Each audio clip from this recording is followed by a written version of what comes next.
podcast, Michel Beck répond à mes questions. Avant de commencer, je vous précise que Michel Beck est une autrice auto-éditée qui a écrit le superbe roman La fille au sac de plumes. Je vous mettrai le lien de mon avis dans la barre d'infos. Merci à elle d'avoir répondu à mes questions. Première question, d'où vient l'envie d'écrire? Comment avez-vous commencé? Elle répond, quand j'étais petite, je savais que je voulais raconter des histoires, mais je n'osais pas en parler. Ce n'était pas quelque chose de réalisable pour moi à l'époque. Peut-être que si quelqu'un m'avait expliqué que c'était possible, j'aurais pris cela plus au sérieux. J'ai écrit beaucoup de textes et de poèmes durant l'adolescence, et puis j'ai tout mis de côté quand j'ai commencé à travailler. Ce n'est que bien 10 ans plus tard que je suis revenue à l'écriture. Peut-être que je me sentais enfin prête à raconter des histoires. J'ai écrit mon premier roman, le premier tome d'une trilogie de fantasy. J'avais plus de 30 ans. Deuxième question, comment construisez-vous vos personnages? Elle répond, je n'ai pas l'impression de vraiment les construire, c'est comme s'ils existaient déjà quelque part. C'est d'abord une image assez floue qui me vient, puis leurs émotions sans que je comprenne encore pourquoi ils ressentent tout ça. C'est ensuite à moi de les découvrir et de comprendre en mettant parfois de fiches, mais ce n'est pas systématique.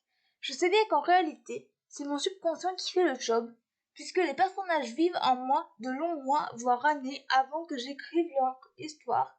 Mais j'ai vraiment cette sensation de découvrir quelqu'un. Et quand tout se met enfin en place, c'est magique. Troisième question, quelles sont vos sources d'inspiration? Elle répond, absolument tout et n'importe quoi. D'une simple phrase entendue dans une série télé aux faits divers. Mon cerveau est constamment en mode et si. Et voilà, c'est parti pour une nouvelle histoire. Quatrième question, votre moment préféré pour écrire? Elle répond, j'ai une préférence pour le matin, mais en réalité, j'écris surtout dès que ma vie de famille me le permet. En général, j'essaie d'écrire tous les jours, mais quand on est auteur indépendant, il y a tellement de choses à faire. J'ai encore du mal à m'organiser, mais je m'améliore chaque jour. Cinquième question, quelle relation entretenez-vous avec vos personnages? Elle répond, je ne tombe pas amoureuse de mes personnages comme certains auteurs. Je ne dirais pas non plus que ce sont mes enfants. Ce sont plutôt des amis pour qui j'ai une infinie compassion et bienveillance. Je suis là pour raconter leur histoire du mieux possible, un peu comme une amie spectatrice qui assiste à leur vie sur le côté. Oui, j'aime bien cette image. Sixième question, avez-vous déjà écrit un livre avec un autre auteur? Aimeriez-vous essayer? Elle répond, non jamais. Avec une amie, on avait commencé à en parler un peu, mais ça n'a pas été plus loin. Je ne sais pas si c'est quelque chose qui me plairait au fond. Je suis très solitaire et indépendante dans l'écriture. Il faudrait que je fasse un travail énorme sur moi pour y parvenir. Septième question, avez-vous des projets d'écriture en ce moment?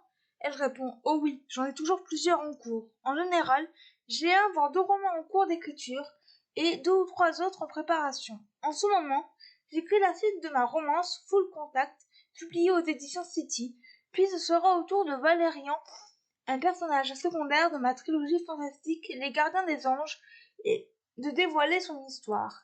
J'espère pouvoir publier ce roman durant l'été 2021. Je sais qu'il est très attendu, Valérian est devenu le chouchou de beaucoup de lectrices. Huitième question, quel est votre endroit préféré pour écrire? Elle répond, chez moi, sur mon bureau. Je ne sais pas comment font certains auteurs pour écrire dans des cafés. J'ai besoin d'être seule dans la pièce pour pouvoir m'immerger complètement. Pour moi, écrire c'est physique. Je ressors souvent de mes séances complètement vidées, déboussolée. Neuvième question, quelles sont vos passions? Elle répond, écrire est déjà plus une passion, c'est un besoin. Sinon, je lis beaucoup, un peu moins depuis le premier confinement. Je peine à retrouver mon rythme de lecture d'avant.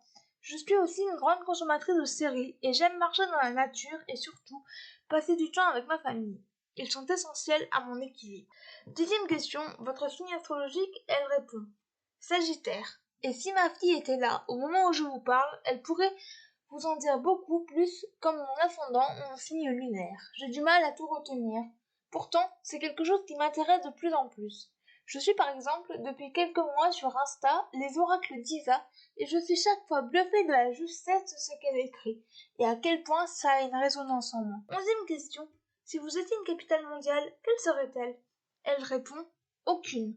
Je ne suis plus grande ville. J'ai longtemps vécu à Lyon, mais plus je vieillis, et plus j'ai du mal à supporter et à apprécier ces grandes agglomérations.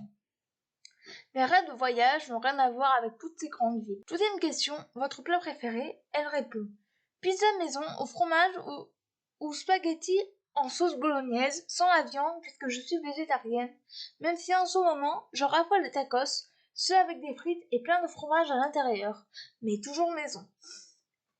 13e question. Si vous étiez un animal, lequel seriez-vous?